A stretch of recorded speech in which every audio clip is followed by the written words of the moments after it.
when Krishnamurti talks about listening, or when I speak about insight, about listening also this morning, it doesn't mean that I walk around like a baby, a newborn baby, because, well, first of all, a newborn baby has no language, has no capacity to interpret anything, has no perspective, nothing to compare anything to, no naming process, well, absolutely nothing.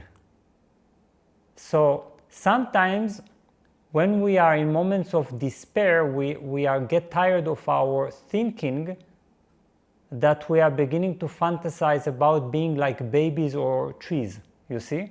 You look at babies and you think, oh, they are so lucky, they don't have this burden, and that's why they're so happy. I wish I could return to be baby-like. Now, we should be very happy that we will never return to be babies.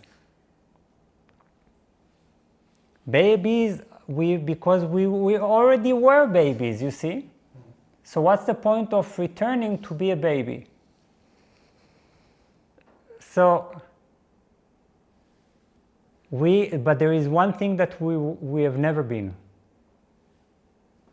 an awakened mind. Now, what is an awakened mind? Think of it like that. It's layers. First, there is the baby layer, where you know nothing. You're just you're a beginner in life. You are pre-thought. You see, you exist before thinking. Yes, this is a great relief. To be a tree, again, perhaps trees are philosophers and we don't know that. But in general, we know that trees don't write books, they don't go to academic conferences, they don't study and research life because they don't, but of course they have their own form of learning, but not like what we do in a way that drives us crazy, right?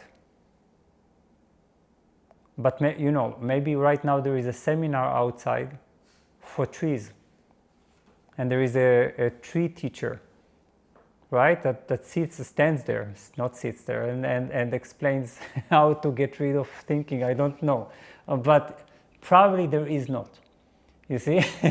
so there is the pre-thinking, which is a wonderful state. But then on top of it, then there is learning process. Our mind works as layer by layer.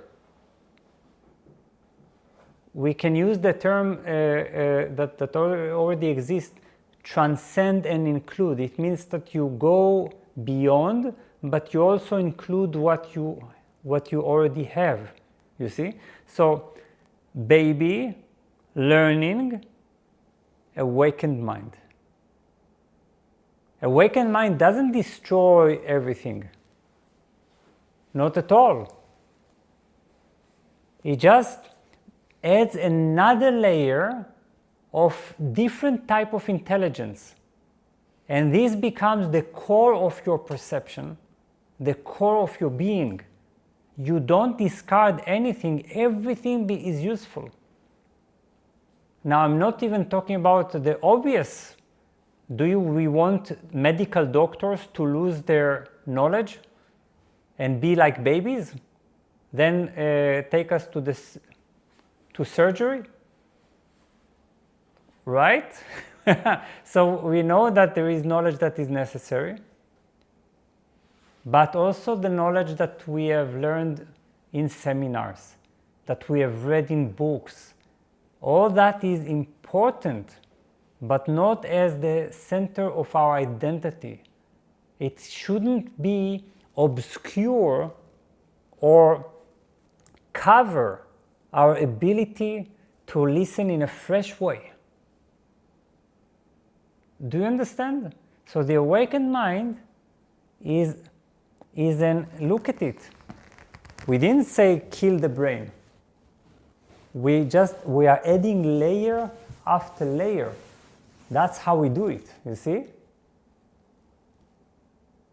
So we transcend, but we also include. So your knowledge is extremely important. When I sit here, what do? Don't I quote Socrates, Meister Eckhart, Krishnamurti, Zen Buddhism, Theravada Buddhism, the Buddha the story of the I talk all the time about knowledge, right? But why do I use the knowledge? To explain what the awakened mind is. Do you understand? So I use the knowledge, but I don't depend on the knowledge. So this is what we are hoping to achieve. Use knowledge, but don't be the embodiment of knowledge.